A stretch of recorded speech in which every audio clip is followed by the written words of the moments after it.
Hi everyone, this is Erin from Sandpaper Road, and today I'm going to be sharing with you a tutorial for a 12 by 12 scrapbook page layout that I made. Isn't this fun? So it's got room for a photo there. Of course, you could put photos in the other places, the open spaces on the page, but lots of neat variety. And today I'm using the watering can stack by Die Cuts with a View. And I'm going to page through this stack here quick so you can see what it looks like on the inside. It is a 12 by 12 stack, double-sided, and you get 36 sheets in the stack. And in the back, they have all kinds of great cut-aparts. So if you're a card maker, those would make really, really easy cards, just so simple. Or if you do Project Life, also, those are good. And it is a glittered stack, so some of the pages have glitter, but look at the little houses. I love it. And the text, I do like Die Cuts with a View stacks. There is a lot of variety, and you can use a lot of their papers in a single stack for different things. Look at that. Look at the glitter. Like different things, not just for what the stack suggests, you know? There's even little goat pages in there. Look at that. Look at the goats. So definitely opportunities for you to think outside the box on this one. I love that. Look at the flowers. Yeah, that's really nice. I even saw that, like the birds and the butterflies and stuff, great that you can cut apart, like fussy cut out. And on the back of the stacks, they always put a nice, really a nice picture of the front and back of each page that's inside. Because a lot of times when you see them at your Joann's or your Hobby Lobby or your AC Moore or whatever, scrapbook.com, like when you're seeing them in the store and touching them, sometimes they have them sealed up. And so it's good you can look on the outside. So here I'm just choosing a few pages for my layout. I really don't have much of a plan. I have a little bit of an idea because I knew there was a cut apart I had in mind, and I really like that black text page. So those were about that's the extent of my quote unquote plan that I had.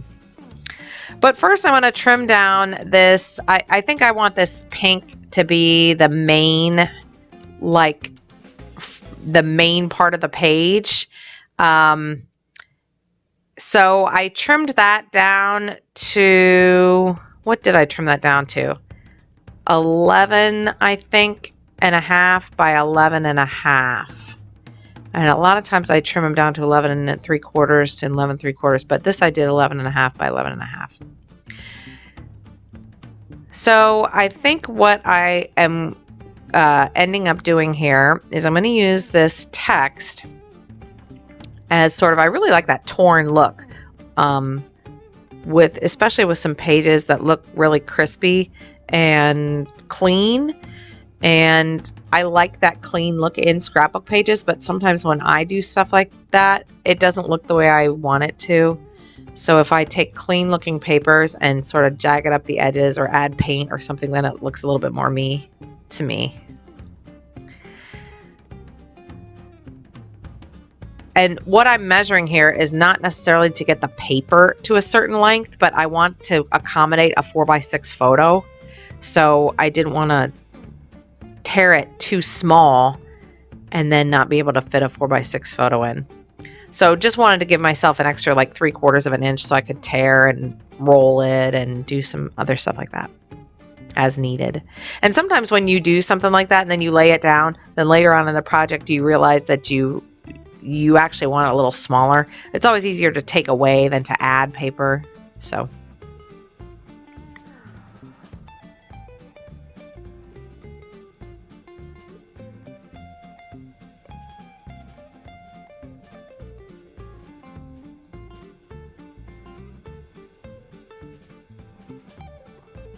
and I don't have a photo in mind either.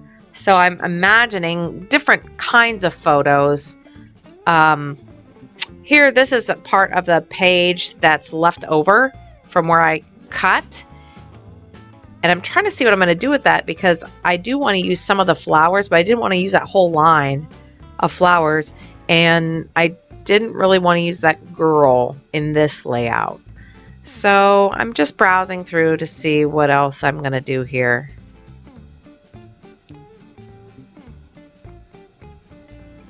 I love that black paper with those butterflies. I keep coming back to it.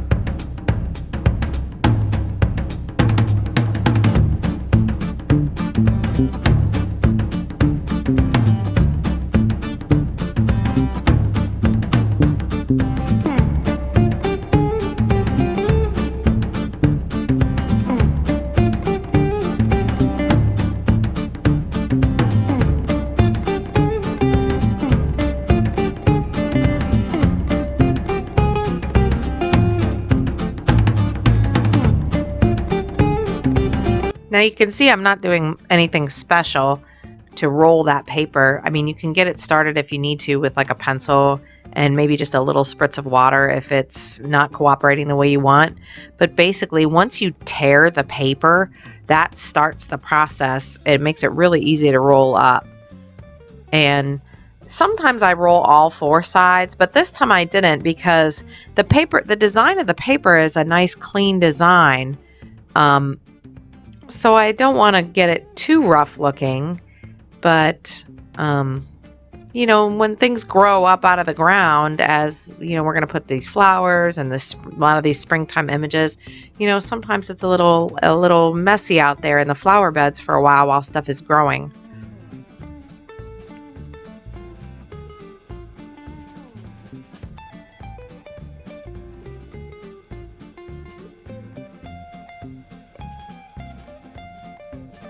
And part of what I'm thinking about as I'm choosing my images here is I'm trying to, like I said, also imagine a photo being in that spot. And I'm trying to choose an odd number of images and also an odd number of images that really don't look like each other.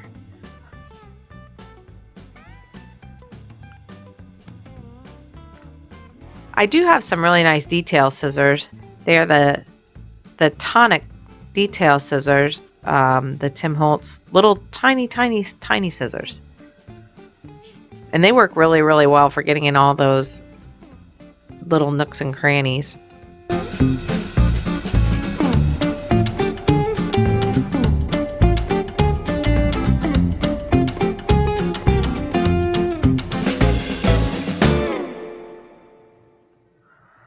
And here I'm showing you my progress with my fussy cutting. I wasn't quite done cutting that one. And also I flipped that one page over and you could see the goats, but that isn't what I wanted to do. Sometimes I just lay stuff down to see how it's going to look different before I actually adhere it down. And that tends to help me. So I'm going to use the little cut apart that says it's all good. Partially because I don't know later. This is a page I'm making independent of actual photos, and I can that's a pretty good title for a page when you don't really know what pictures you're going to put. And I'm taking the scissors excuse me, and just dragging them along the edge of the page or the cut apart just to open up the sides of the paper a little bit and reveal the white core.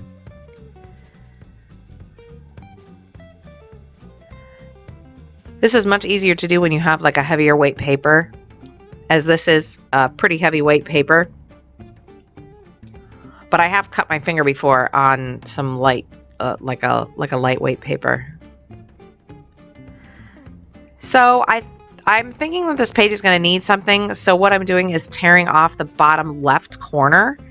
And then when I put that pink over top of a whole piece of paper, then that piece that I put it underneath will show through.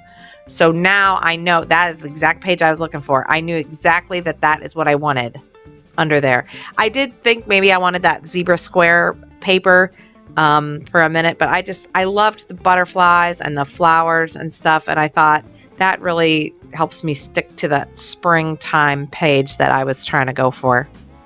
So now this I will trim down to a 12 by 12, an exact 12-inch by 12-inch page. And now I've got about a half-inch lip that goes all the way around. I really like that. And I like it a lot the way that bottom corner shows through. It really ties it all together because I've torn that bottom corner of those other two pieces on the top. See that? And just made it rough there. So this is going to look really, really good. Take a minute and finish my fussy cutting. Not quite sure why I just stopped right in the middle.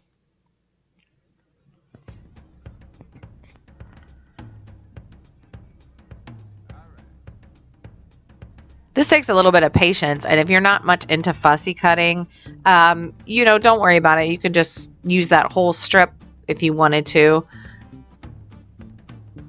Or what you could do is, instead of looking at, you know, that sheet of cut-aparts at the end, instead of looking at them as the cut-aparts, you could look at just the images of them. Like, look at that. It's all good laying there on the table. I could certainly cut out that watering can. It's a little bit bigger and a little easier to cut than maybe some of those intricate flowers. So try to think outside of the box a little bit, and especially with those cut-aparts. I'm just going to drag my scissors along the edges of this page and open up the side there of the page, reveal the white core. It didn't really do it as much as I wanted it to, and for a minute I thought about getting out some sandpaper and just roughing up the edges with some sandpaper instead. But then as I was doing this, I thought no, because at the very, very, very end, you know what I'll do is I'll add some white paint and get that rough, sort of that boho, sort of country, rough, graphic look that I want. And I'm using my Xyron Mega Runner for the adhesive on this page. This is a really, really strong adhesive, and it comes out 1/2 inch. I have the 1/2 inch cartridge in there, and it reveals a series of just little dots, super sticky little dots. Look how good that looks. I love it. I love it so much.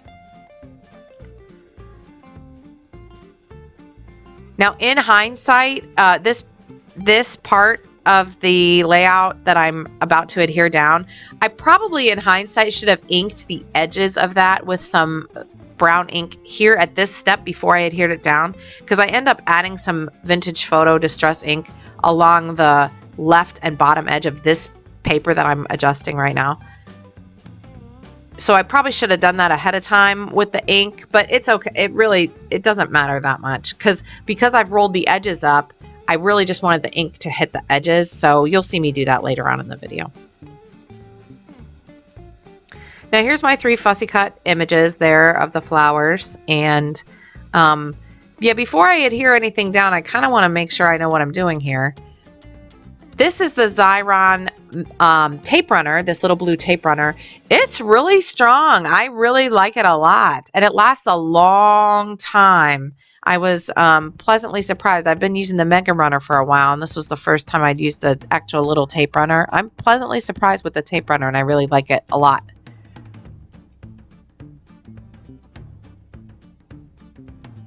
So good for different things, because that little tape runner can reach into little tiny areas a little bit easier than that Mega Runner, but I wouldn't want to just use that little tape runner on a huge piece of 12 by 12 paper either. So good to have a different variety of Xyron adhesives around.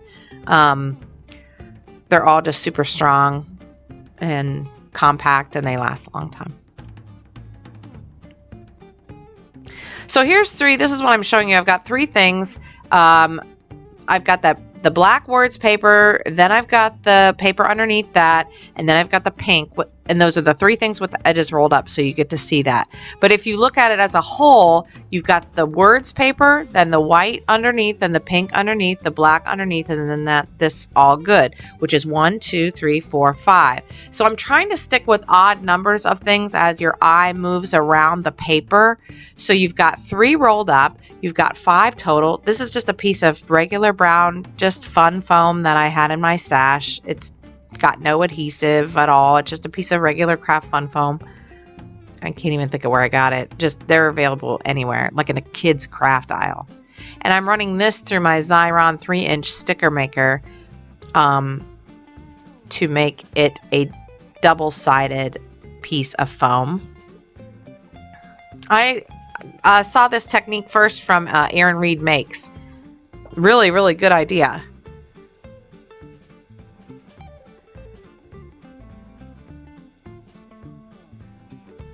Yeah, and then you just turn it over and run it back through the other way. It makes it so easy. And I bet you didn't think that your Xyron machine could take foam, but it can. And now you've got a piece of double-sided foam. Now I could just stick that on the whole thing, except for the fact that because of these rolled up pieces, I've got different dimensions going on already. So what I'm trying to do on this cut apart is I'm trying to put little pieces of fun foam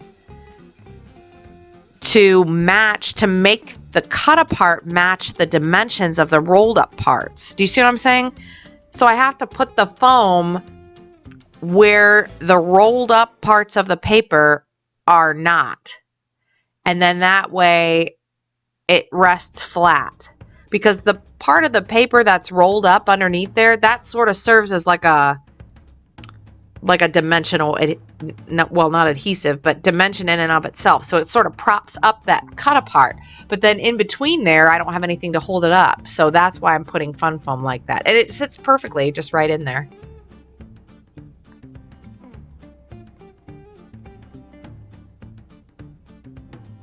Yeah, really, really easy. This part was a little tricky because I realized I was trying to go around that roll of paper that I'd rolled up to accommodate for my foam, but it wasn't making it where I wanted it. So I just yanked that part off because I thought, what difference does it make? It's going to be underneath there anyway. So it was giving me problems, so I just pulled it off. There, and that's better. Because the bottom line is I want to put it where I want to put it. I don't have to follow the rule of the paper. See, and now I can gather my little flowers around it. I do struggle sometimes with stuff in the structure of a page if it looks like it's floating. Like, I mean, what are those plants going to sit on? And I was thinking of that as I was arranging it. I was like, okay, that looks good, but it's going to need something eventually to ground it down. So then I thought, well, it doesn't need any more layers of like big square layers. It just needs a little hint of something. So I'm turning over the back of this page that I started to use with this words paper, and I thought, let me just punch a couple circles. It really just needs a couple circles to start with. But of course, my punch wouldn't fit in there, so I had to trim it a bit.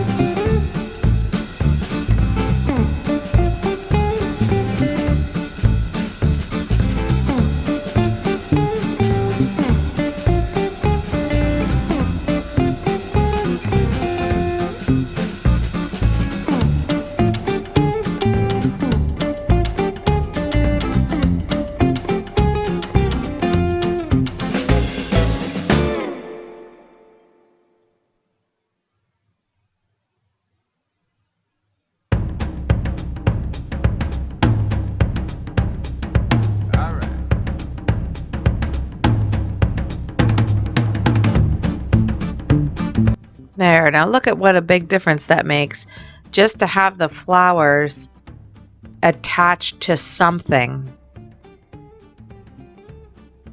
And there I'm getting some balance. Otherwise I'm going to say at the end, it needs something up here. It doesn't need anything up there. It just needs to balance the things I put. And there you can see that top one is 1. Then if you count just the circles, 1, 2, 3, 4, 5. You stick with odd numbers, it tends to look right. And I was putting my hand up there like it might feel like it needs something up there. Of course, you could put an extra picture up there if you wanted, or if you wanted more of a title or maybe some journaling later. I might have to add some more to this once I add a picture, but I don't even do that in this video. I'm just making a basic layout. And here I'm showing you that I'm counting my embellishments and just where my eye is traveling. If it feels like it needs something, it may not need more like additional features. It might just need a little bit of balance with my numbers. Sometimes when you've got like 4 things, see that 3 plants and a watering can, that's 4, and it looks like it needs something. With that little butterfly, then I've got the 5, and now you're like, oh, okay, that looks nice. I don't know why that is. It just is one of those things that just is, I guess.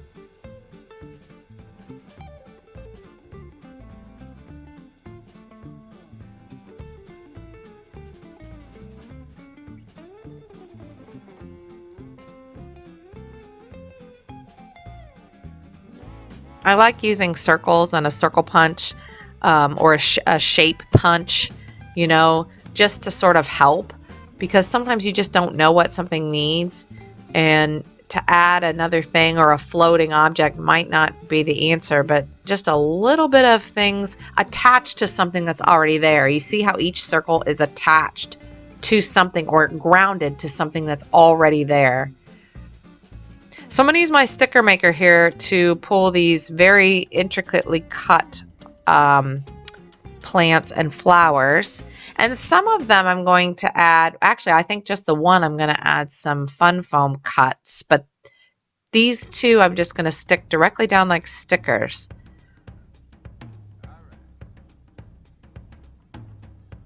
Now I have seen the sticker maker at our local Hobby Lobby. If you don't live near a Hobby Lobby or a Joann's or something like that, I'm sure you could check out. I'll leave a link and you can check that out. To get that sticker maker really is fun to use, and it makes it really, really convenient for intricate cuts like that. And there's no crank. You just put it in the side and pull it out the other side. So I think on this plant then I'm going to use just a few of the pieces of the cut fun foam with the adhesive already on it that I put on it earlier.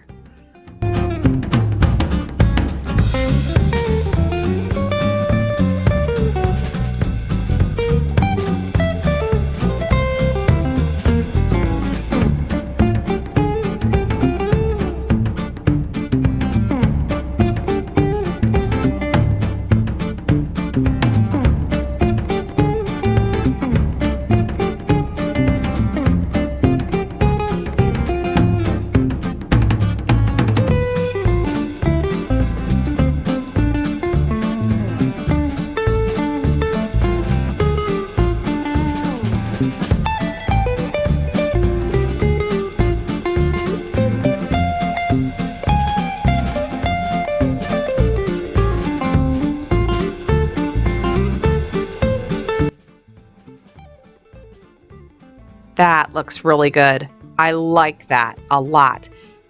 Look at that, how that dimension is on that flower. There's just a little bit of dimension there, but then the other ones there are flat, the plants. That looks really good. I like that a lot. I like the balance with the 5 circles. I like the graphics there, the balance with the odd numbers. That looks really good. I like it. I like it a lot. Now I'm thinking of different pictures I could put. I could crop that picture and put there. That's a 4x6. Now, because I've got circles all throughout the page, maybe I could put like a circle picture or something. I think for additional embellishments, I love this paper out of the stack so much that I just cut off a little piece of it. I left that part with the greenhouse intact on the bottom, but I think I just want to fussy cut just a few more. Like that bird, that might be nice there. At this point, this is just because I like to cut paper and touch paper, and this paper is pretty cool. There, see, I added the bird and I added the butterfly there. You see how I put like the little bugs and the little butterflies. And here I'm going to take the leftover strip. This is the back of that that's the strip we pulled off earlier. And I just saved it. See it? It's the back of that one right there. So let me grab my ink. And I'm just going to ink up the sides really quick. This is where I thought, I should have inked that other paper up first, but oh well. Yeah, and let me just put that down there just to give the idea.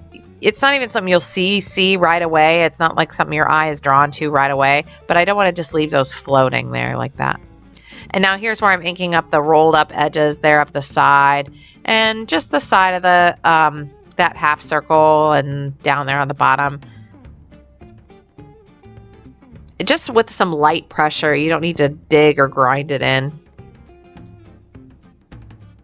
And now I'll use that my Xyron tape runner to adhere this down.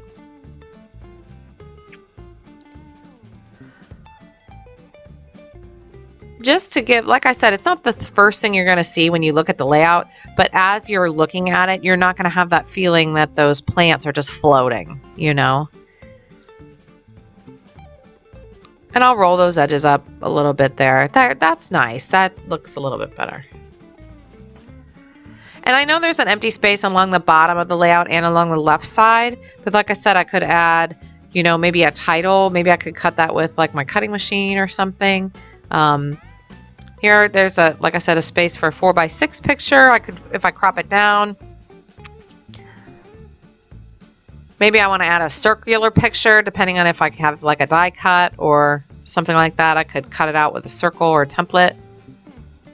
There's a 4x4 picture. You know, I'm not sure what picture I'm going to use yet. There's a horizontal picture. I could crop that down some.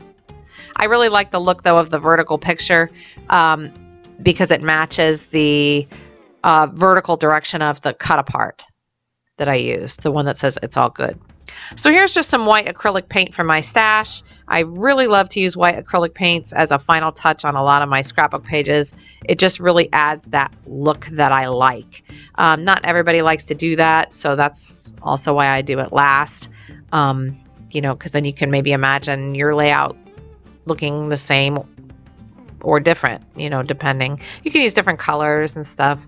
I just squirt a little bit of water to thin it out and add a little bit more paint. Yeah, I really, really like to do that.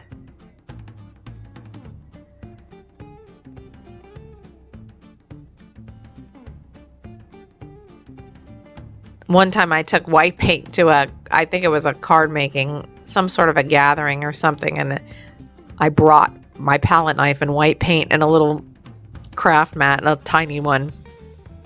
I was getting some funny looks.